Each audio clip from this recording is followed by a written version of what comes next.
Bonjour, aujourd'hui je voudrais vous parler d'un parcours un petit peu personnel, c'est-à-dire celui avec l'endométriose. Ça a été un chemin assez long, assez éprouvant, mais j'ai fini par trouver mon équilibre et c'est pour ça que je souhaite aujourd'hui vous le partager parce que je pense que ça peut aider beaucoup de femmes qui sont dans une situation similaire et surtout redonner espoir quand on est au plus bas. Dans un premier temps, je vous propose de vous mettre sous un petit plaid, de vous préparer une infusion bien chaude et d'allumer votre bougie préférée de façon à vous mettre dans une petite bulle pour écouter. Mon parcours avec l'endométriose a été un chemin assez long, plein de frustrations, de douleurs et de questionnements, de doutes. J'ai été voir beaucoup de médecins différents, souffert aussi de ces visites médicales parfois intrusives. Mon entourage n'a pas toujours été très compréhensif. Surtout, j'ai appris à quel point j'étais déconnectée de mon corps. Ça a été un chemin compliqué, mais beau et enrichissant. Aujourd'hui, j'ai guéri de mon endométriose, je ne souffre plus et je n'ai même plus de douleur pendant mes règles. Après, je reviendrai un petit peu plus en détail sur ça, mais si vous souffrez maintenant, je veux vraiment vous montrer que autre chose est largement possible et ça ne relève pas du miracle, c'est quelque chose qui s'apprend, ça prend du temps, la guérison prend du temps, mais le chemin en vaut la peine. Donc j'espère que mon histoire pourra vous donner un peu d'espoir et vous permettra de retrouver la joie et retrouver votre bien-être que vous aviez avant cette maladie. Pour vous raconter un petit peu l'histoire de comment ça s'est passé, tout a commencé en 2018. Je travaillais dans la restauration rapide et je faisais beaucoup d'heures sup. Je n'écoutais pas mon corps du tout. Je vivais dans un environnement très sombre. C'était un appartement qui était presque sous le niveau de la route, donc j'avais des bus qui passaient, j'avais qu'une seule fenêtre, j'avais aucune lumière qui arrivait. J'étais vraiment dans un environnement toxique dans tous les sens du terme. Et c'est là que j'ai commencé à avoir des douleurs à la vessie. C'est comme ça que ça a commencé. J'avais une pression sans arrêt sur la vessie, j'avais beau aller faire pipi, ça me disparaissait pas. Donc j'ai commencé à consulter et personne ne trouvait rien. J'ai fait des rendez-vous chez les urologues, j'ai été voir les gynécologues, rien, on n'a rien, on voit rien, il n'y a rien, c'est dans votre tête. Voilà, bien évidemment c'est ce qu'on a dit au début. Donc voilà, on m'a juste laissé comme ça, sans traitement, sans rien. Ensuite, en 2019, j'ai déménagé.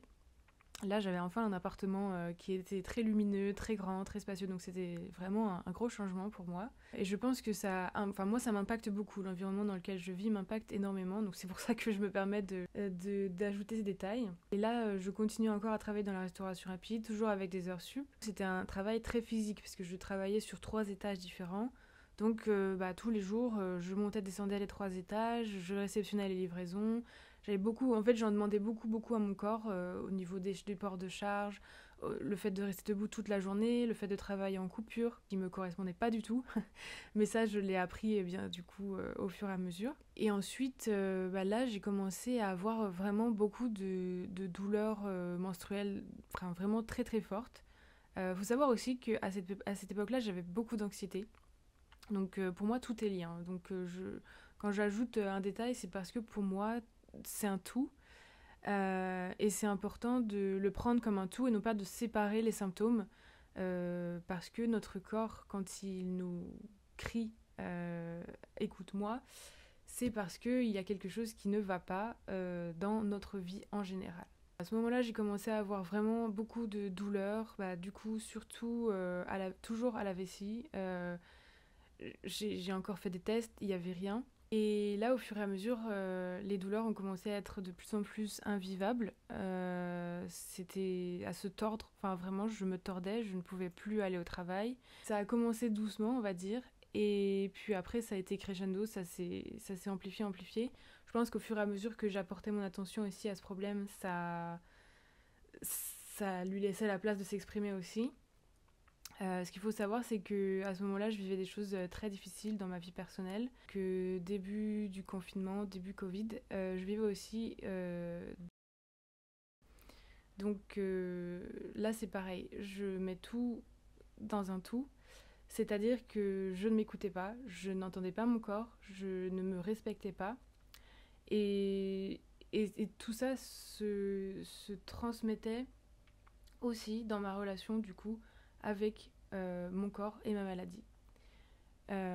Pourquoi c'est important que je le précise? Parce que je pense que beaucoup de femmes le vivent, n'en parlent pas et n'arrivent pas à voir le lien de cause à effet.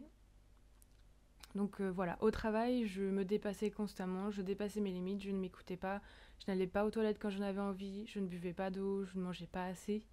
Je suis même arrivée à un point de sous-poids. Ce n'était pas dangereux, mais bon, ça montrait bien qu'il y avait quelque chose qui n'allait pas.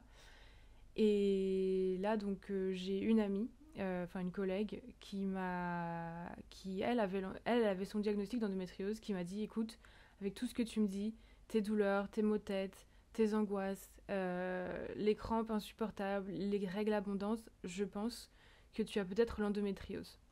Donc, je suis allée voir mon médecin. Et mon médecin m'a dit non, je ne pense pas que vous avez ça. J'ai insisté parce que j'avais bien compris que le diagnostic c'était compliqué à obtenir. Donc j'ai insisté et j'ai fait tous les tests. Donc là ça a été très difficile aussi parce qu'on m'a envoyé du coup chez des spécialistes qui étaient spécialistes peut-être de la maladie mais certainement pas de la relation humaine. Je me suis retrouvée chez un gynécologue homme. Donc moi déjà, il faut savoir que je n'aime pas du tout aller voir des hommes pour la gynécologie. Et en fait, j'étais au plus mal, j'étais en dépression, je souffrais tout le temps, je ne trouvais aucune solution. Et en fait, je me suis retrouvée dans un bureau où il y avait le gynécologue et deux étudiants. Deux hommes, donc trois hommes face à moi qui me parlent, qui me parlent de mes problèmes et qui me disent c'est dans votre tête. Mais vraiment, il me l'a dit mot pour mot. Hein. Il m'a dit là, c'est prenez des antidépresseurs. Et je me suis dit mais c'est pas possible. Enfin, je veux bien accorder que quand on n'est pas bien, ça amplifie les choses. Mais là, je me suis dit c'est pas possible quoi. On se fout de moi. Voilà, j'ai fait pas mal d'allers-retours chez des spécialistes qui ont cherché à trouver ce que j'avais. J'ai ensuite fait un IRM ou un scanner, je sais plus, un IRM je pense. Et même avant d'aller dans la machine, j'ai la médecin qui m'a demandé pourquoi vous êtes là. Je lui dis on cherche à savoir si j'ai de l'endométriose. Et elle m'a vraiment, elle m'a regardée comme ça. Elle m'a dit non, je pense que vous n'avez pas d'endométriose. Je suis sûre que quand on va faire le résultat, vous aurez rien. Et je me suis dit mais c'est fou quand même. Je comprenais pas pourquoi tout le monde résistait à ce diagnostic alors que moi j'étais sûre, je le savais en fait. Donc le diagnostic est tombé, j'avais en effet de l'endométriose modérée, mais du coup ça s'est pas arrêté là parce que du coup les symptômes se sont encore amplifiés, du fait aussi de ce que je vivais dans ma vie personnelle, parce que du coup vous pouvez vous en douter, je n'ai pas reçu le soutien ni le repos que dont j'aurais pu avoir besoin. Mais voilà, c'est aussi parce que je ne savais pas où étaient mes besoins, je ne savais pas mettre mes limites, je ne savais pas écouter mon corps et dire là j'ai besoin de repos, c'est comme ça. Donc c'est mon corps qui m'a dit maintenant tu t'arrêtes, c'est fini.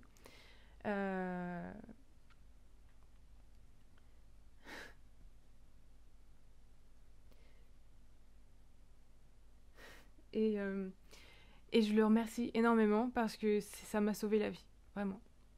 Donc à ce stade, c'en était au point de ne pas pouvoir dormir. J'ai eu mes règles pendant un mois entier. Ah oui, ça c'est vrai que j'ai oublié de préciser ça. C'est que j'avais commencé à prendre la pilule à 16 ans. Et j'avais pas arrêté pendant du coup de 2014 à 2018-19. J'avais pris la pilule en continu. Je pense que ça a eu un énorme impact sur comment je vivais mon cycle. J'avais pas vraiment appris qu'est-ce qu'était mon cycle à partir de l'adolescence, quoi. Mon cycle n'était pas naturel. Donc j'ai arrêté cette pilule-là après avoir eu un mois entier là, de règles. Et donc là, bien évidemment, exacerbation totale des symptômes. C'était complètement fou. Quand j'en parle, je pense à une explosion. Pour moi, c'était une explosion des symptômes. Donc là, voilà, je n'endormais pas la nuit, je me tordais de douleur. Il y a une fois où j'ai carrément dû appeler une ambulance parce que je pensais que j'avais l'appendicite, parce que le hasard a fait que mon endométriose, la douleur est placée en bas à droite, donc vraiment là où on a normalement l'appendice. Donc ça a souvent été un sujet de est-ce que c'est l'appendicite ou est-ce que c'est juste l'endométriose. Parce que là, je me tordais vraiment de douleur, j'ai été perfusée en plein milieu de la nuit à 3h du matin, une perfusion de 45 minutes d'antidouleur parce que c'était vraiment invivable, quoi. Mais du coup, tout ça, c'était aussi lié à ce qui se passait dans ma vie personnelle. C'est-à-dire que là, ça n'allait vraiment pas. J'étais en danger. J'étais dans une situation où je n'avais aucune voix. Je ne pouvais rien dire. Je n'avais le droit d'avoir aucun besoin. Je n'avais le droit d'avoir aucune volonté. Je me faisais rabaisser constamment, insulter. D'autant plus à partir du moment où j'ai eu mon endométriose. Ça a été 2 fois pire, quoi. Donc, vous voyez comme c'est lié, c'est-à-dire qu'à partir du moment où j'ai commencé à baisser en énergie, dans mon entourage, ça s'est très mal passé, les gens de mon entourage l'ont très mal pris. Et du coup, eh bien, c'était beaucoup plus d'abus psychologiques, donc beaucoup plus de douleurs physiques, en fait. Mais après, moi, je ne suis pas là pour blâmer qui que ce soit, parce que c'est pas l'objectif de cette vidéo. Moi, mon objectif, c'est surtout de montrer l'impact de l'environnement, du discours intérieur, sur notre corps. Parce qu'en fait, mon corps n'était pas en train de me faire du mal volontairement. C'était une sonnette d'alarme en mode bouge, réveille-toi, s'il te plaît. D'autant plus qu'au travail, c'était pareil, ça se passait mal, dans le sens où, pareil, je n'étais pas écoutée, je ne faisais pas respecter mes limites, parce que je ne les connaissais pas, tout simplement. Donc voilà, tout était lié, et pour moi, cette endométriose, ça a été vraiment le moyen de mon corps de me dire, là, il est temps que tu prennes quelque chose en main, que tu prennes ta vie en main, que tu prennes tes limites en main. Donc, pour continuer avec les traitements, j'ai recommencé une nouvelle pilule. Donc la pilule, c'est la c'est la pilule à progestérone. Donc voilà, là, ça a été très intéressant. Ça a été encore les montagnes russes. Donc là, la pilule à progestérone, le premier symptôme que j'ai eu, c'était des douleurs mammaires, mais insupportables. Je ne pouvais pas frôler ma poitrine sans avoir des douleurs comme si ils étaient recouverts de bleu, quoi. Donc c'était sympa. Ça a duré 1 mois. Mon médecin m'a prescrit une crème aux œstrogènes. Donc il y avait encore cette espèce de dégoût d'être tellement entourée d'hormones synthétiques. Là, je prenais de la progestérone et après je mets de la crème aux œstrogènes. Enfin, il y avait vraiment quelque chose de désagréable déjà là-dedans. Et donc cette pilule a aussi eu des effets sur tout le reste de ma vie. C'est-à-dire que du coup la libido disparut. J'avais l'impression de ne plus être moi-même, en fait. J'avais l'impression de me déconnecter petit à petit de ma féminité. Il y avait vraiment quelque chose de très étrange. À ce moment-là, j'ai découvert aussi d'autres choses. On m'a emmenée dans un centre antidouleur, donc je ne connaissais pas du tout, mais ce sont des centres, souvent dans des hôpitaux, des cliniques, qui sont spécialisés dans la douleur, où il y a des médecins qui s'appellent des algologues, donc ce sont des médecins spécialisés dans la douleur. Et là, c'est là que ça a commencé un petit peu, il y a eu un petit shift dans ma tête, parce que j'ai commencé à voir l'aube d'une possibilité de soulagement.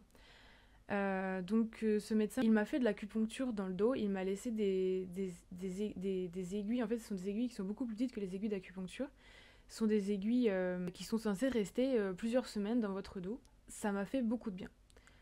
Pourquoi ? Parce que il existe un syndrome qui est le syndrome d'hypersensibilisation qui arrive quand vous avez des douleurs chroniques et qui est que comme vos nerfs sont constamment saturés avec de la douleur, vous êtes tendu, vous êtes crispé, donc c'est un cercle vicieux. C'est-à-dire que du coup, j'avais tellement de douleurs chroniques que tout me faisait mal ensuite. Et j'avais beau me dire, est-ce que c'est dans ma tête, est-ce que je l'invente ? Peu importe, puisque dans tous les cas, même si ce ne sont pas des douleurs réelles, les nerfs sont activés, et dans mon cerveau, la sensation de douleur, elle était activée. Donc c'est-à-dire qu'il y a un moment où je ne pouvais même plus m'asseoir tout simplement sur mes fesses, comme ça, et sans avoir mal, juste en m'asseyant. Enfin, j'avais juste mal dans les cuisses et tout ça. Enfin, c'était juste... toute cette zone, en fait, était douloureuse. même juste pour m'asseoir, quoi. Voilà, et j'ai découvert un petit outil à ce moment-là. Alors c'est ça, c'est le Livia. Alors ça m'a sauvé la vie, vraiment. Voilà, ça se présente comme ça. C'est pas sponsorisé, hein, mais j'aurais bien aimé. Bon, maintenant, ça va faire 2 ans que je l'ai pas utilisé, donc je suis ravie. Et c'est chouette parce que il y a plusieurs petites couleurs. Vous pouvez acheter d'autres couleurs. Moi, j'ai acheté ces couleurs-là. Alors, ça se passe sur le ventre avec des électrodes, et ça m'a... Ah, ça m'a tellement sauvé la vie quand j'avais des crampes menstruelles. C'est magique, vraiment, c'est magique. Et en fait, le fait de savoir que je l'avais, ça m'a aussi énormément détendue par rapport à ça. Parce que je me disais, dans tous les cas, si j'ai mal, j'ai une solution, j'ai quelque chose qui va marcher. Parce que ce qu'il faut savoir, c'est qu'à ce moment-là, j'étais aussi sous Doliprane codéiné et ça ne me faisait plus rien. Alors que pourtant, un Doliprane codéiné, si vous en prenez la dose maximum que vous avez le droit de prendre en une seule fois, vous êtes shooté, quoi. Enfin, vraiment, j'étais shootée, mais j'avais toujours mal, en fait. Donc c'était fou, quoi. Et à cette période-là, j'ai commencé à utiliser une canne aussi parce que je me suis retrouvée plusieurs fois dans la rue, en revenant des courses ou des choses comme ça, à ne plus pouvoir marcher. C'est-à-dire que j'avais tellement mal que j'étais obligée de m'accrocher au mur. Et ça, c'est très humiliant. Parce que bah du coup quand il y a des gens qui vous regardent dans la rue, vous êtes en train de vous accrocher au mur, vous êtes comme ça et personne ne voit où vous êtes, tout le monde vous regarde. Enfin, je me suis dit au bout d'un moment, plutôt que de revivre cette humiliation, je préfère avoir une canne sous la main parce que je pense que toutes les personnes qui ont des soucis de mobilité doivent le savoir, mais c'est très difficile à accepter et c'est très difficile de se sentir dépendant des autres ou d'un mur. Voilà, on a envie de pouvoir sentir qu'on est capable de se déplacer tout seul, même si on a mal, on est en sécurité dans un sens. Et puis, dans tous les cas, je pense que cette canne m'a permis, littéralement, d'avoir une béquille, en fait, au sens symbolique et au sens réel du terme. J'en avais besoin dans les deux sens. Donc à cette époque-là, mon entourage ne me croyait pas. On pensait que j'exagérais, que je voulais attirer l'attention. Ce qui était peut-être le cas d'une certaine manière, mais parfois, vouloir attirer l'attention, c'est pas juste pour se plaindre, c'est peut-être pour des réelles raisons. Parce que ça, j'entends souvent, je tiens à faire un point là-dessus, parce que souvent on dit ouais, elle cherche juste à attirer l'attention, ou il cherche... On entend souvent ça sur les réseaux sociaux, mais en fait on se rend pas compte que les gens qui cherchent à attirer l'attention, c'est pas juste pour avoir de la nourriture de l'ego, en fait. Souvent, les gens qui cherchent à attirer l'attention, il y a vraiment quelque chose derrière. Donc moi, je vois les choses différemment par rapport à ça. Oui, voilà. Donc mon entourage remettait en question tout ce que je disais, me demandait quand est-ce que tu vas guérir. Bon, quand est-ce que tu guéris, hein? Et puis il y avait du coup cette espèce de tension de pourquoi t'as pas trouvé de traitement. En fait, c'était ma faute, alors que c'était les médecins qui n'avaient rien à me proposer. Donc c'était très étrange comme situation parce que à la fois, moi, je devais garder en moi toutes ces douleurs, je ne pouvais pas en parler, je ne pouvais pas les exprimer. Mais du coup, dès que quelqu'un m'en parlait, ça ressortait, tout ce que j'avais réprimé ressortait d'un coup. Donc forcément, les gens, ils étaient pris de court, ils étaient en mode d'accord. Enfin, c'était inapproprié, bien évidemment, de sortir tout ça d'un coup. Mais c'est parce que au quotidien, mes douleurs n'étaient absolument pas acceptées, je n'avais pas le droit de me reposer. Bon, par rapport à ma relation, je me suis séparée à ce moment-là, et j'ai déménagé. Et là a commencé le nouveau chemin, entre guillemets. Et bon, bien évidemment, la séparation, ça fait aussi un vide, ça fait aussi un choc. Donc, forcément, ça m'a pris du temps pour l'accepter, pour l'assimiler. Mais du coup, ça avait encore un impact sur mes douleurs. C'est-à-dire que j'avais encore des règles très douloureuses. Même l'ovulation était douloureuse. J'étais au lit dans les deux cas. Avec des douleurs vraiment très désagréables. Et une sensation de perdre son corps. C'est-à-dire que j'avais l'impression d'être une personne âgée dans un corps de jeune femme. J'avais aucune libido, je n'avais aucune passion pour la vie. Après, on pourra se dire, oui, c'est l'effet des choses personnelles, mais je pense qu'il y avait aussi la question du traitement. Voilà, j'avais aussi des antidépresseurs à ce moment-là, et en fait, pour moi, les antidépresseurs, c'est bien quand on est au bord de sombrer, quoi. Mais le truc, c'est que les antidépresseurs, au long terme, ça vous empêche de remonter aussi. Ça vous garde, en fait, ça c'est un petit peu l'analogie que j'utilise à chaque fois, c'est que ça vous garde à la surface de l'eau, ça vous empêche de couler, mais ça vous empêche de sortir de l'eau aussi. Ça vous garde dans cette espèce de dynamique de victimisation, de déprime, de se traîner un petit peu. Donc là, j'étais face à moi-même, j'étais seule dans mon appartement, après des années traumatisantes, loin de tout cet entourage qui ne m'écoutait pas et qui ne me comprenait pas. Donc là, enfin, il y a quelque chose qui a changé dans ma perspective. Premièrement, j'ai eu un déclic avec la pilule, c'est-à-dire que je me suis dit, est-ce que ça va vraiment rester comme ça tout le temps? Est-ce que c'est tout le temps? Est-ce que c'est les médecins euh, qui vont me dire ce que je dois prendre ou pas, et ce que je dois faire de mon corps tout le temps? Parce que, oui, c'est ça, parce qu'en fait, à cette époque-là, j'étais en train de faire un dossier pour être reconnue travailleur handicapé. Et en fait, on m'a fait comprendre que si je ne prenais pas la pilule, je n'étais pas crédible. Parce que, bah, comme j'avais une maladie, si je ne prenais pas le traitement, et que bah, ça voulait dire que j'avais pas vraiment de maladie, et du coup, bah, que j'essayais pas de faire ce qu'il fallait, quoi. Donc là, déjà, il y a quelque chose, je me suis dit, mais c'est pas normal. Cette pilule me fait tellement d'autres problèmes, euh, et on me force à la prendre, et je me suis dit, mais est-ce que ça va vraiment être comme ça tout le temps? Et c'est là qu'en fait, comme un fil qu'on commence à tirer sur un pull qu'on veut détricoter, tout a commencé à venir en même temps. C'est-à-dire que je me suis rendu compte que bah, mon corps ne m'appartenait plus à ce stade, c'est-à-dire que mon corps était à d'autres personnes, était au corps médical, que voilà, c'était les autres qui décidaient si j'avais mal ou pas, c'était les autres qui décidaient si j'avais ce traitement ou pas, c'était les autres qui décidaient si je travaillais ou pas, si je me reposais ou pas. Et là, je me suis dit, stop, stop tout. Donc là, j'ai commencé à couper les voies extérieures. J'ai commencé à changer mon alimentation. J'ai arrêté la pilule totalement. J'ai arrêté tous les traitements qu'on me donnait. J'ai arrêté l'antidépresseur, j'ai arrêté les anxiolytiques, la pilule. J'ai tout arrêté. Et je me suis dit, maintenant, c'est moi. Maintenant, je prends les choses en main. Ça va être ma décision et je vais trouver une autre solution. Je fais cette vidéo parce que aussi, à cette période, j'ai trouvé une vidéo d'une femme, alors je me rappelle plus le nom, qui nous expliquait aussi comment elle avait guéri son endométriose et que justement, bah, c'était en cherchant d'autres solutions ailleurs que dans la médecine traditionnelle. Donc merci beaucoup parce que je pense que ça m'a aussi vraiment aidée. Voilà, j'ai tout arrêté. Donc là, ça a été très difficile parce que du coup, c'est vrai que la pilule avait atténué pas mal de douleurs. J'ai eu le temps de me remettre en fait, être en convalescence si on veut, parce que j'étais vraiment au lit tout le temps. J'avais des douleurs atroces. J'étais perdue, je ne savais pas ce que j'allais faire de ma vie, je ne savais pas quand est-ce que j'allais pouvoir retravailler surtout, parce que c'était surtout ça aussi qui me stressait. Du coup, bah, financièrement, ça fait aussi un petit peu peur. Du coup, il y a aussi l'acceptation de est-ce que ça va être tout le temps comme ça. Suis-je vraiment, du coup, maintenant une personne handicapée? Non pas qu'il y ait de mal à ça, mais bon, c'est quelque chose de difficile à accepter. Quand on pense avoir toute la vie devant soi pour courir, faire des randonnées, aller danser, il y a toutes ces choses en fait on se dit est-ce que c'est vraiment fini? Et puis bah il y a après aussi tout le rapport avec la dont je parlerai dans une autre vidéo, mais du coup bah il y a aussi tout ça qui se met dans le lot quoi. Mais doucement, j'ai commencé à voir quand on verrait les premières fleurs du printemps éclore, j'ai commencé à voir des choses qui m'ont aidée.